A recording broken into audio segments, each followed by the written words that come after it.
Hey, this is John Lee Dumas of EO Fire, and welcome to Master Leadership. Great leaders ask great questions, and this podcast takes you on a journey to master leadership with questions that matter to leaders who matter with your host, Lily Sanabria. Hi, this is Lily, and today we are speaking with Andrei Mincov. Andrei is an intellectual property lawyer with 20 years of experience. He started out as a copyright lawyer when his father, a well-known composer, heard his music advertising Samsung on the radio without his permission. After several years of litigation, not only did Andrei win this case against the radio station, he also became a passionate expert on IP in the process. Andrei has published 3 books on IP and has a PhD in law from Russia. He came to Canada in 2007 to start his legal career from scratch. After going through 3 more years of law school, Andrei is now an IP lawyer and a registered trademark agent in Canada. His law firm focuses on business owners who value and respect intellectual property as a legal tool for protecting ideas and creativity, and delivers exceptional value to businesses and individuals who generate, buy, sell, or use intellectual property. In 2013, Andrei created the Trademark Factory, a service that is revolutionizing the way businesses protect their brands in Canada and in the US. A year later, he published his best-selling book, The Ultimate Insider's Guide to Intellectual Property. Welcome, Andrei Mincov. How are you? I am amazing. I just got back from a Maui retreat with my mentor, like literally a couple of hours ago, sunburnt and everything, but it was totally worth it. Well, it's great to catch you for an interview. So are you ready to pour into our listeners? That's the goal. That's the goal. So, Andrei, can you tell us a bit about your path to leadership and what you're doing now? Where do I start? Let's start with where I am right now. So right now I am running a company, Trademark Factory International. And what we do is we help business owners protect their brands with the easiest way to trademark your brand, risk-free, guaranteed. So we got a team of 18 people, and it fluctuates, right? So there's some members that join, some members that we have to say goodbye to. And I've learned probably my biggest leadership lesson around people and around teams. Last year, actually, with my same mentor that I just had a retreat with. That's something we're going to touch upon later today. But one thing I realized is that we have out of the team people, some of them are what I call specialists. They're amazing at what they do, but their roles are defined by what they do and what they were hired to do. Plus, we have what we call core team. Their roles are defined not by what I tell them to do, but by the vision that we have. And it's up to them to figure out what they can do, what they can bring to the table to get us closer to those goals. So that was probably my biggest mind shift, just delegating stuff to a bunch of people to having a proper team. And that changed my outlook on what leadership really is all about. So now I have a lot more questions. I want to ask you about teams. Can you tell me, what does it mean to you to have a good team, and how do you build and sustain one? That was part of my eye-opening experience last year. Initially, the way I looked at the team was just an opportunity to dump some of the things I didn't want to do, or some of the things that they could do better than I would. But it was always about delegating specific things that I wanted somebody else to do, right? So I would come up with, you are going to do this. This is how you do it. This is your manual. Go for it, right? Right. And that works until a point when you realize that you're not that good to be able to think of everything. You can't come up with small little tasks for everything and figure out who's going to be responsible to do that. That was very sobering moment for me, really, Mm-hmm. when I realized just I'm not good enough to be able to think of everything myself. And the beauty is that all these people who are part of the team, they have their ideas, they have their thoughts, their vision, how they could serve to take us to where we want to go. And I became a lot more open to receiving that. We're still transitioning from just Andrei telling everyone what to do towards it being a proper team. This has been really phenomenal experience for me because I've realized that, like I said, if I want to build this business to where I want it to be, I Mm-hmm. need help, not just from people who do what I tell them to do, but from people who will step up and actually offer things that I can't think of yet. So I know you mentioned you have a mentor. How important is it for a leader to have a mentor and a coach? I think it's not just important, I think it's crucial. A lot of my growth as business owner, as a leader, as somebody who's running this company came Mhm. from me using the mentor. And so, how would you describe your leadership style? That's a good question. You got me there because I never thought of defining my style other than, well, it's Andrei's style, but I don't think that's going to be too valuable for your audience. Well, tell me what Andre's style is. What are some details? Like, if I were a part of Yeah, your team, how do you motivate me and add value to me? right. So, what I want to do is actually follow the footsteps of my mentor the way he did it because I believe this is just worthy of admiration. What he teaches, what his style is you lead by showing results, right? You show your big vision and then you show the team your ability to accomplish what you said you would. And if your vision is big enough and shared by team members, that by itself creates enough of internal motivation for people to want to be a part of this. And what I'm noticing is that as my business improves and as my ability to lead improves, the people who surround me also tend to improve, right? So you start with there may not be a good culture fit, there may be not the perfect fit of their skill level in the beginning, in the early years. And then as this thing unfolds, suddenly you see, actually, I love everybody on the team. And Mm-hmm. it's amazing that they love to be part of the team as well. So that's very important to me. And again, my mentor says it's not a coincidence, Andrei. It's a result of you growing into the role that you're supposed to play in the company. Oh, got it.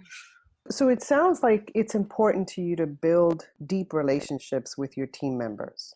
Yes, of course, because the more they depart from just being a specialist to being the core team member, Mm-hmm. it's more than just what they do on a day to day. It's also why they do it and what their long term goals are and how I can become part of those goals becoming reality.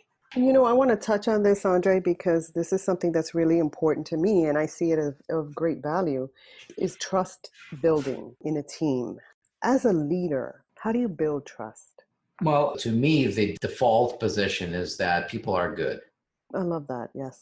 right? Mm-hmm. And once they've proven this wrong, really that's the end of the relationship. But by default, I trust them to be able to do certain things. I trust them to be able to be just a good person that I expect them to be. And people love it. When I invite somebody to join the team, I use a very unusual process, let's put it that way. I Okay. usually make people go through a lot of different assignments and I test all sorts of things, but primarily I assess their desire to even go through the process because most people won't. Okay.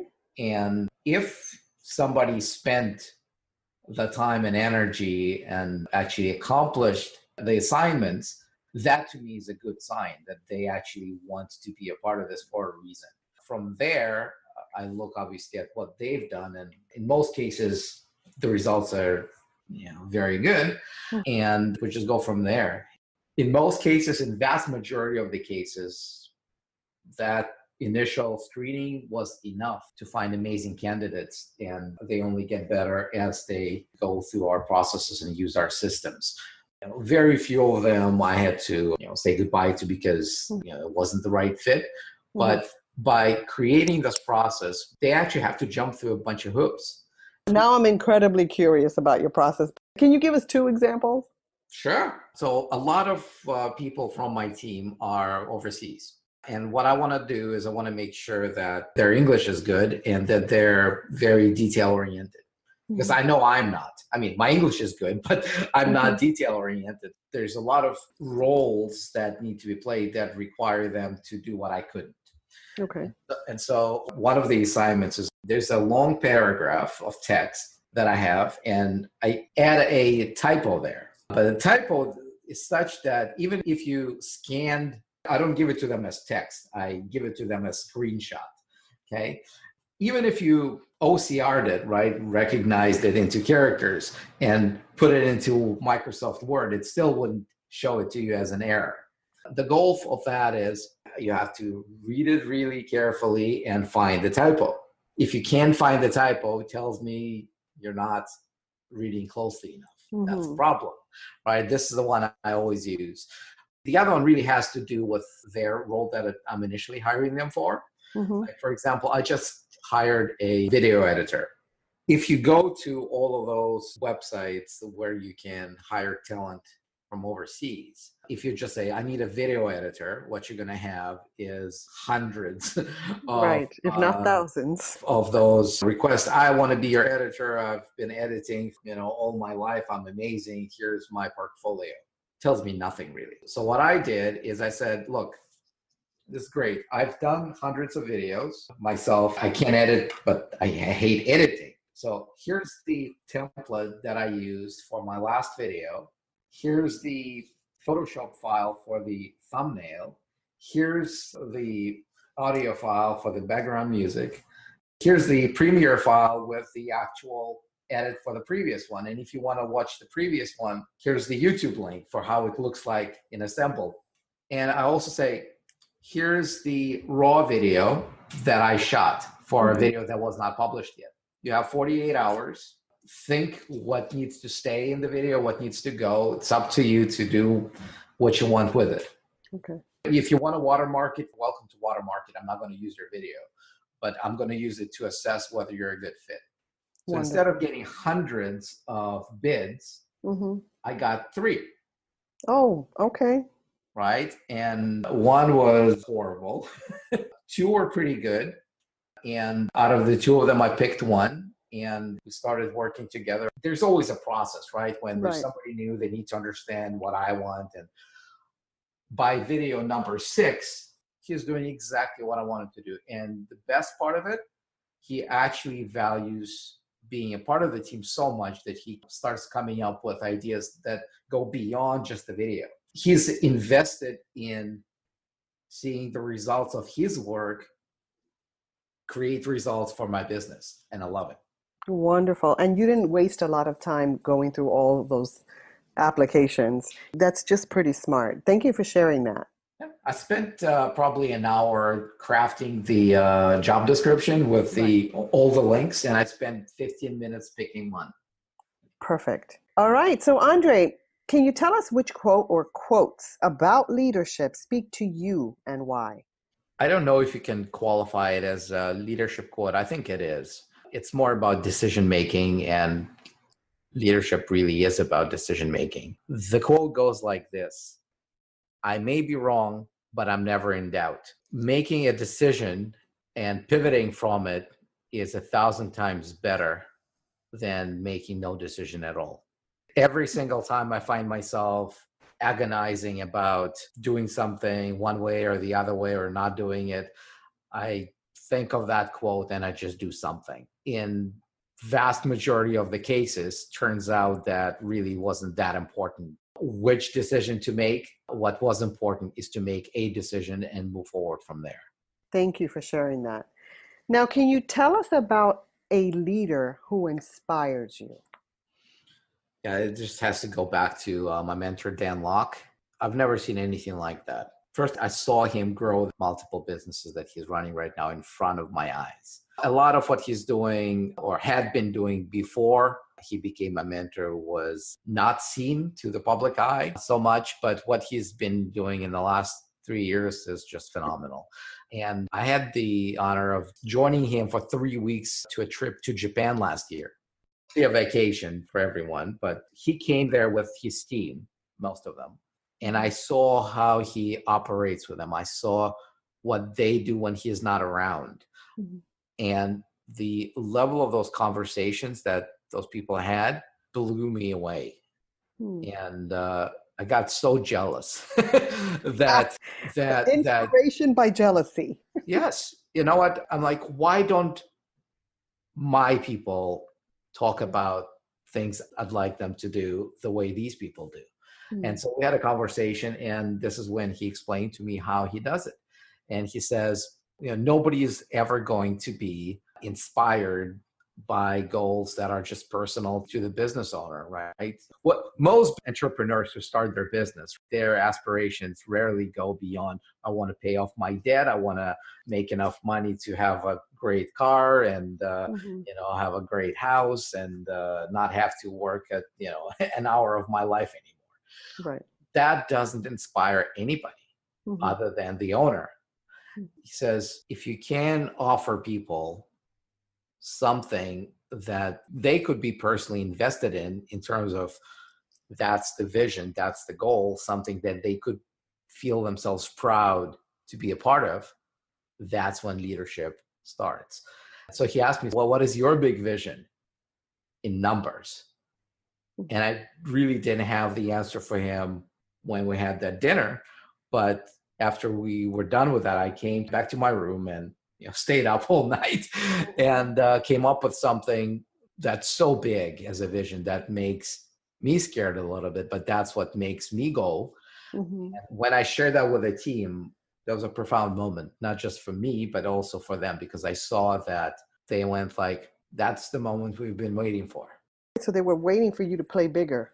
Yes. And I mean, look, I've always known that we're building something big. It's just never been verbalized, right? And when it's not verbalized, the team members at some point, some of them have been with me for 5 years, some less than that, but it's their life, right? And they want to make sure that if they stay on for another 5 years, there's a reason for it other than just, getting a paycheck. Here's a great line that I got from actually also my mentor, Dan Locke. He says, a zebra in the zoo does not care about front gate sales. I love it because employees are people and contractors are people, and their primary thinking is about them. And there's nothing wrong with that. But you have to figure out a way to show them a path that makes them put in more energy into your business than just getting a paycheck. And that's where the vision comes in. Hey leaders, stay tuned for the rest of the interview following this brief message. If you haven't downloaded your copy of the Master Leadership Journal, go to masterleadership.org/MLJ to get instant access and begin growing your leadership with questions that have been curated by top-level leaders. I've also included some cool extras for you at masterleadership.org/MLJ. As I keep doing these interviews, one of the threads that I hear is when you value the people that you lead. That is very inspiring. I hear that in you as well. So thank you so much for sharing that. Now, Andrei, what's the best advice you've ever received? Best advice on leadership or best advice, period? You decide. This is a huge question. Probably it'll come from my father. The idea behind it is that nobody's going to love you more than you love yourself. Yes. And I see a lot of people out there who are extremely talented, who've got an amazing amount of potential. But because they don't see that in themselves, or they try to suppress it, simply because they have not taught themselves to love themselves. I don't have that problem precisely because this is something I've been hearing for my early Mm. days.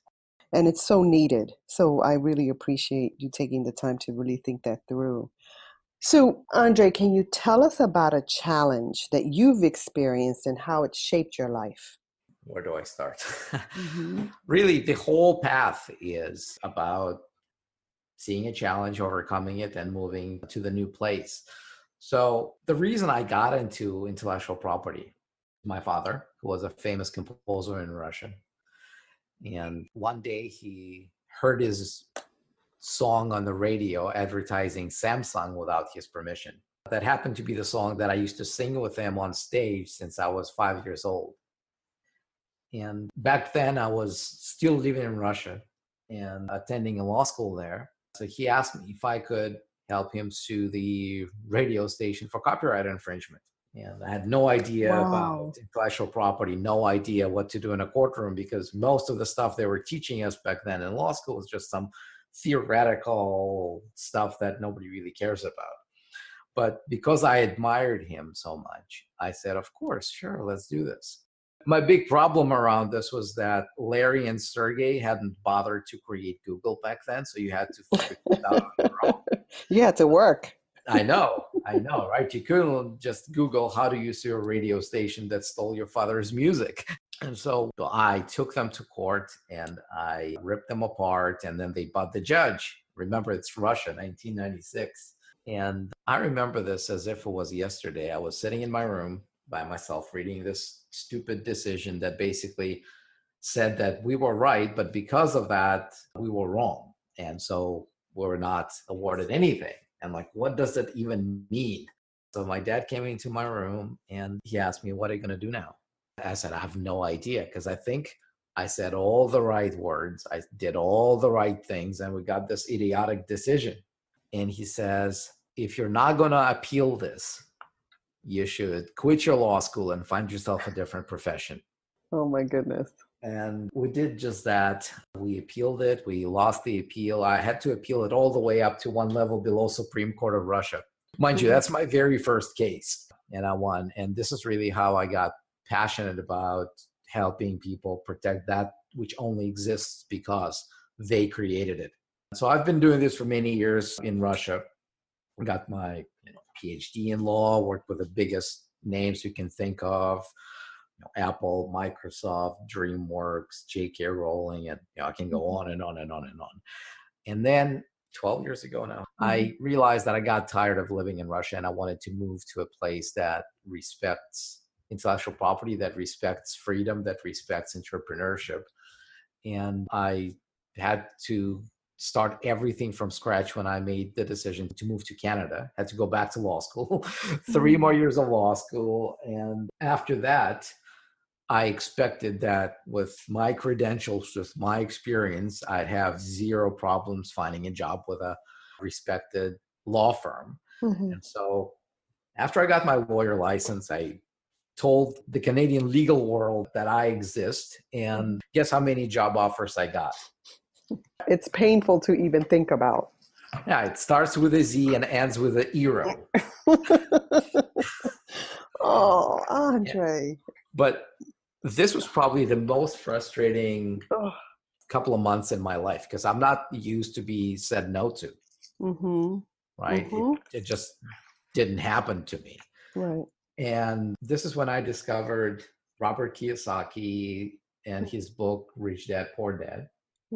When I was reading it, there's a part there when he says the employment income is the most insecure type of income. I'm like, really? Thank you for sharing. Right? And so I decided to start on my own. And this is what Michael Gerber calls entrepreneurial seizure.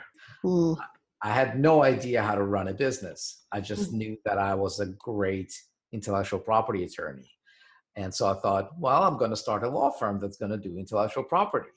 And very quickly, I realized that my success with that business would have very little to do with my ability as a lawyer, my brilliance and all of that stuff, and have everything to do with my abilities as a marketer, as a sales guy. And back then, when I started it in 2011, I had none of those skills.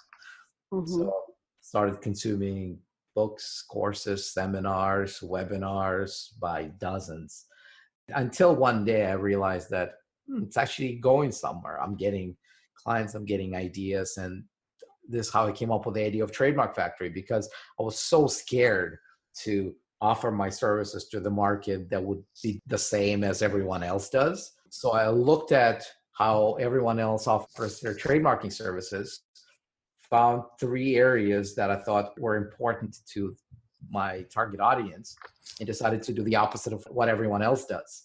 So instead of charging you to find out that what you want to trademark cannot be trademarked, we made that part of the packages. Instead of billing you by the hour, I said, nobody really gives a damn how many hours I spent getting your trademark registered. It's a binary process. You either get it or you don't.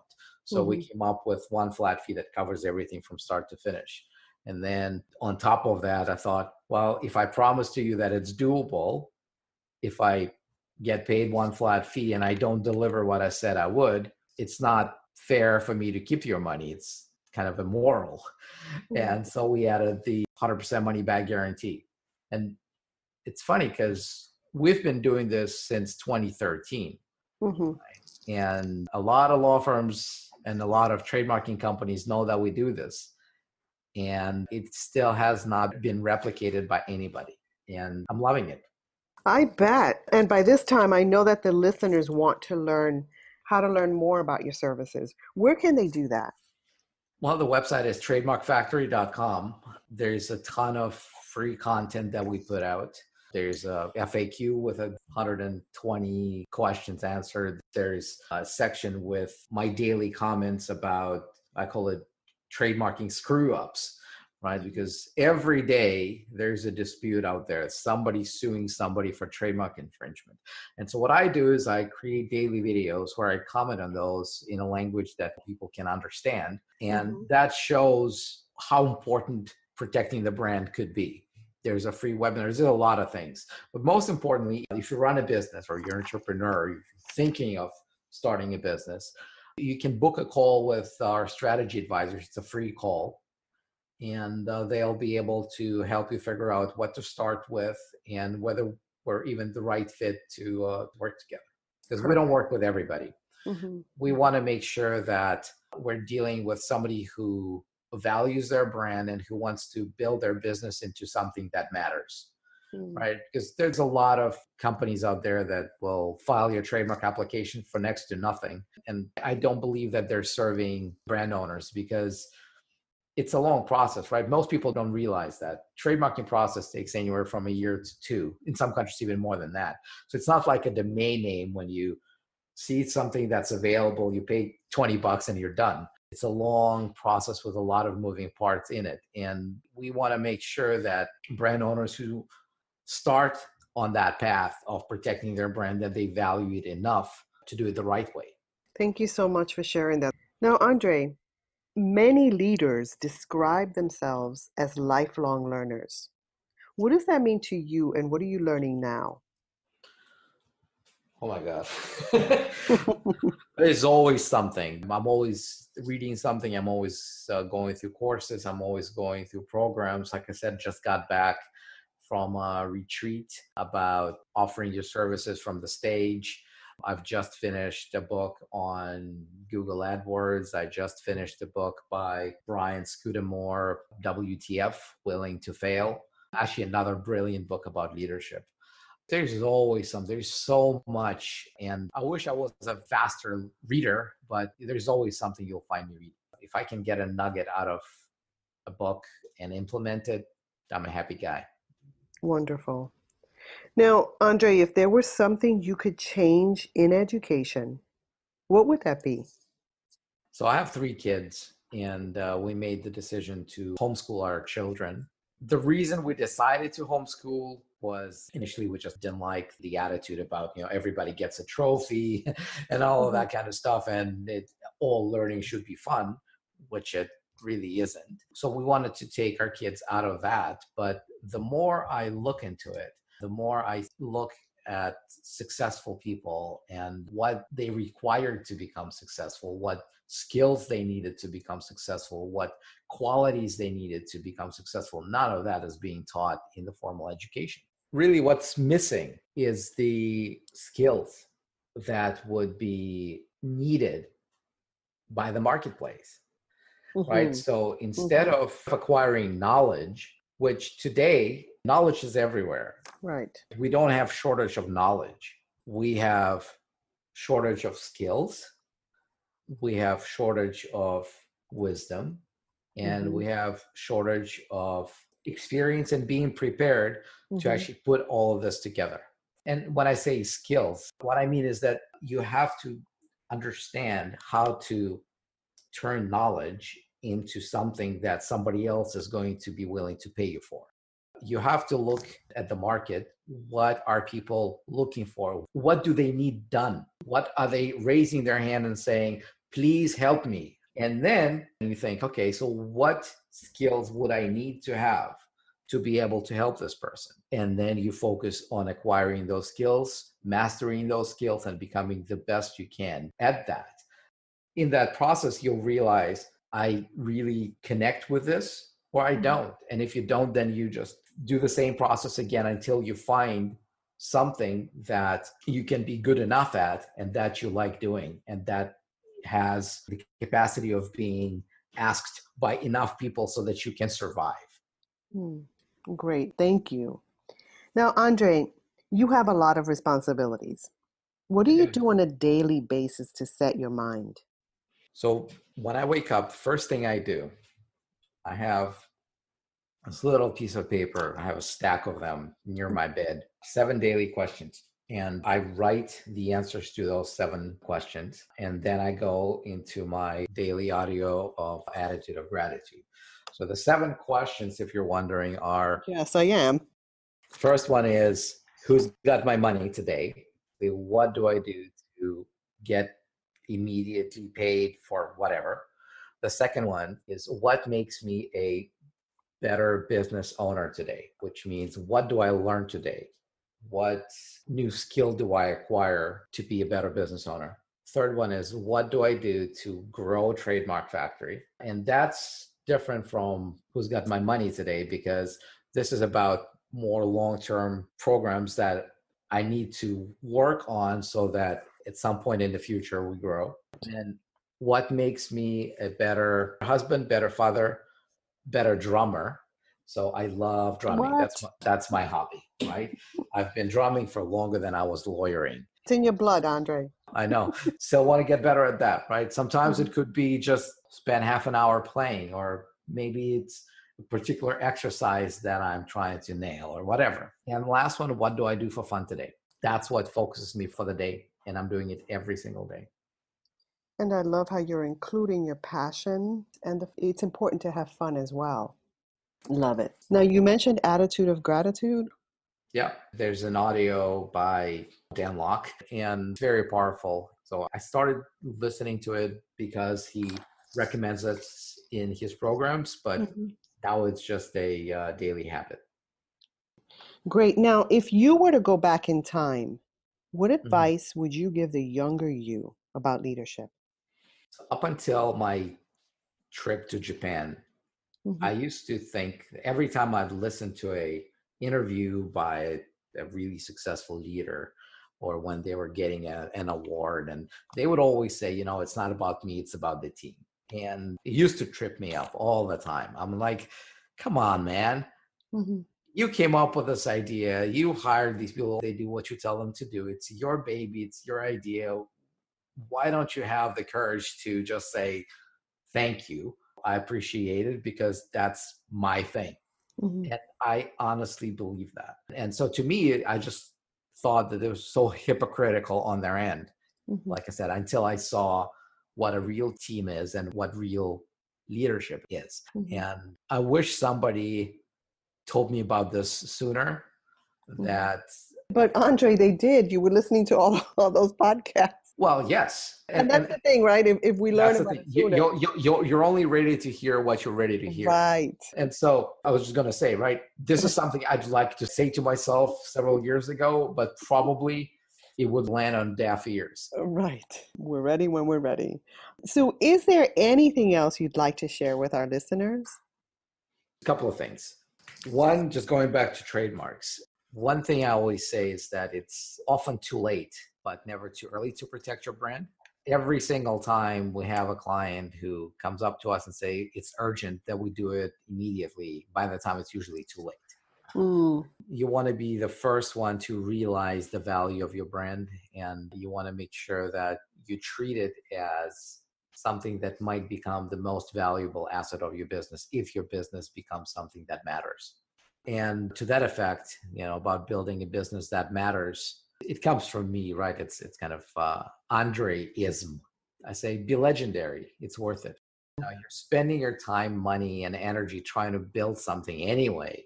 Why not try to build something that matters? I love that, Andrei-ism. Be legendary. It's worth it. Okay, so Andrei, I want to thank you so much for adding value to me and to our listeners. Thank you for having me. It was an absolute pleasure. A lot of fun. All right, have a great evening. Hello, leaders. In closing, here's a quick message. Coaching is the art of influence that underpins leadership in the 21st century. It is the very thing that can get you from being stuck to being extraordinary. So go to masterleadership.org and sign up to get a free coaching session. Until next time, continue to ignite that leader in you.